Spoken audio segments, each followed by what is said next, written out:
જૈન ધર્મના સદગુરુદેવ પારસમુનિ મહારાજ સાહેબે આજે આજકાલ સાંધ્ય દૈનિકના કાર્યાલયે પધામણી કરી હતી. આજકાલ સાંધ્ય દૈનિકના editor in chief Chandreshbhai Jethani, managing editor અનિલભાઈ જેઠાણી અને ગ્રુપ એડિટર કાનાભાઈ બાટવાએ તેમનું ઉષ્માભેર સ્વાગત કર્યું હતું. પારસમુનિ મહારાજ સાહેબે જણાવ્યું હતું કે ભારત હિન્દુ રાષ્ટ્ર જ છે. ભારતમાં વસતા તમામ લોકો હિન્દુ જ કહેવાય છે. હિન્દુ મુસલમાન પણ હિન્દુ જ કહેવાય. હિન્દુ કોઈ ધર્મનો શબ્દ નથી. મૂળભૂત રીતે સ્વ ઉચ્ચાર ફાવતો નહોતો. પહેલાંના સમયમાં લોકો સિંધુ બોલી શકતા નહોતા અને બોલતા એના પરથી હિન્દુ શબ્દ આવ્યો છે. બાબર પહેલાં ભારત હિન્દુ રાષ્ટ્ર જ હતું. સલ્તને હિન્દ બાબર કહેવામાં આવતું હતું. ભારતના તમામ લોકો હિન્દુ જ ગણાય છે. કોઈ ખોટી વ્યાખ્યા કરે તેનાથી શબ્દની વ્યુત્પત્તિ ન બદલાઈ જાય. 2026ના આ નવા વર્ષ સમયે સમગ્ર યુવા વર્ગને અમે એવો સંદેશ આપીએ છીએ કે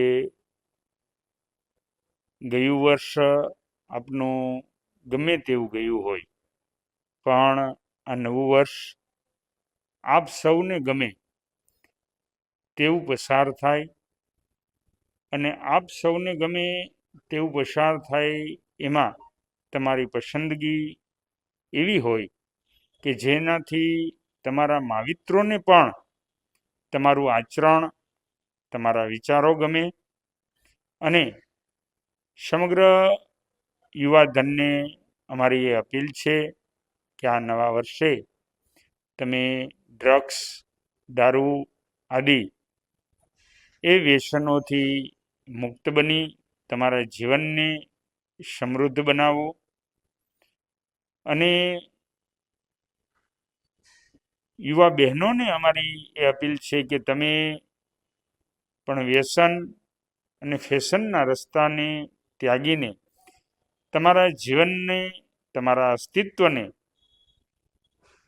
એવું નિડર અને સચોટ બનાવો કે જેથી તમારું એક વ્યક્તિત્વ ખીલી ઉઠે અને સમગ્ર ભારત વર્ષને તમારા માટે ગૌરવ થાય એ પ્રમાણેનું તમારું આચરણ બની રહે, એ જ અમારી શુભ ભાવના.